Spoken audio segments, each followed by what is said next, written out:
లోనే సంచలనం లేకిచ్చినటువంటి అమరావతి ప్రజలందరినీ కూడా ఆంధ్ర రాష్ట్ర ప్రజలందరినీ కూడా మహిళలను కూడా ఉద్దేశించి ఏదైతే స్టేట్మెంట్స్ ఇచ్చారో సాక్షి టీవీ లైవ్ షోలో ఇచ్చినటువంటి దాని మీద కేసు మరి ఖమ్మంపాటి శిరీష గారు ఫిర్యాదు చేస్తే ఆ ఫిర్యాదు మీద మరి ఇన్వెస్టిగేషన్ చేసి డీఎస్పీ స్థాయి అధికారి ఇన్వెస్టిగేషన్ చేసి ఫస్ట్ లైవ్ షో నిర్వహించినటువంటి కొమ్మినేని శ్రీనివాసరావు గారిని అరెస్ట్ చేయడం జరిగింది.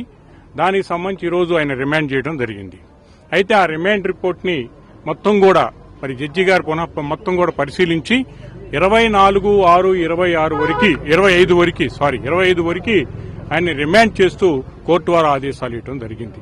అట్లాగే పోలీసు వారిని కూడా అతని కస్టడీలో తీసుకోమని చెప్పేసి కూడా ఆదేశాలు ఇవ్వడం జరిగింది.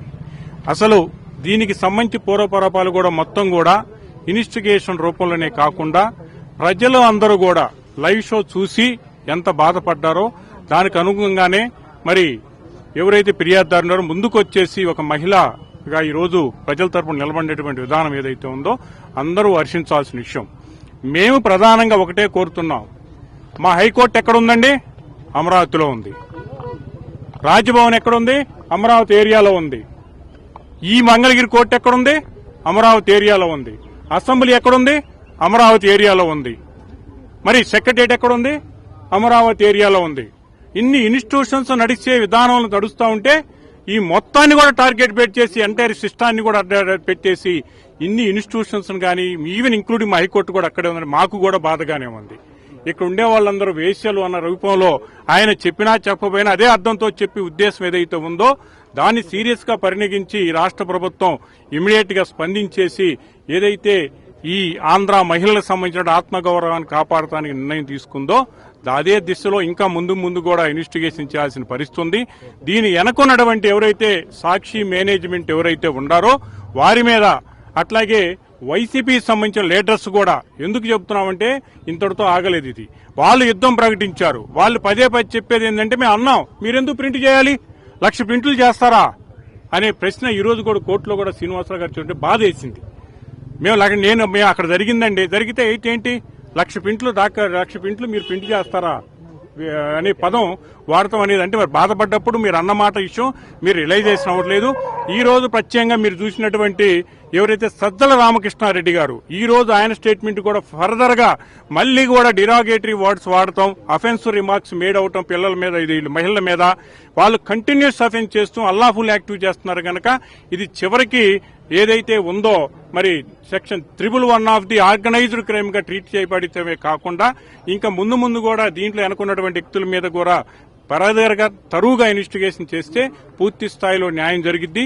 ఓన్లీ వాళ్ళ టార్గెట్ అమరావతి క్యాపిటల్ సిటీ ఏదైతే ఉందో అమరావతి రీజన్ ఏదైతే ఉందో దాన్ని గతంలో 2014 నుంచి వాళ్ళు విషం జమ్మి అనేక రూపాల్లో ఇప్పుడే కాదు అనేక రూపాల్లో కూడా 2014 నుంచి ఇప్పటి వరకు 11 సంవత్సరాల వరకు వాళ్ళు విషం జమ్మారో అదే పందాలో అదే క్యాంపెయిన్ చేస్తూ దానికే ముందుకు పోతూ ఈ విధంగా చేసినటువంటి విధానం ఏదైతే ఉందో డెఫినెట్ గా ఆర్గనైజ్డ్ క్రైమ్ కూడా మేడ్ అవుట్ అవుతుంది.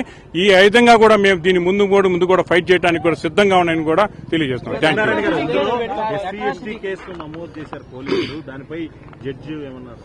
ఎస్సీ ఎస్టీ కేసుకు సంబంధించి రిమాండ్ రిపోర్టు ప్రైమా ఫేసీగా చూసినప్పుడు దీని సరైనటువంటి వివరణ కోరటం అనేది డీఎస్పీ గారిని కన్సల్ట్ ఆఫీసర్ గారిని కోరడం జరిగింది.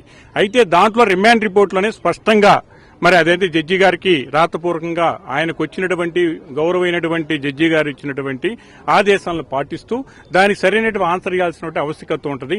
ఎందుకంటే ఇప్పటి వరకు పేర్కొన్న జడ్జిమెంట్స్ ఈ రూపంలో ఒక జనరల్ గా జరిగినటువంటి ఒక ఎస్సీలు ఉంటారు, అక్కడ అన్ని కులాలు ఉంటారు, మరి మెజార్టీ పీపుల్ కులాలు కూడా అక్కడ ఎస్సీలే ఉన్నారు కనుక అమరావతి ఏరియా ఇవన్నీ దృష్టిలో పెట్టుకుని స్పష్టంగా కూడా రిమాండ్ రిపోర్ట్లో ఆయన ఎక్స్ప్లెయిన్ చేయడం జరిగింది.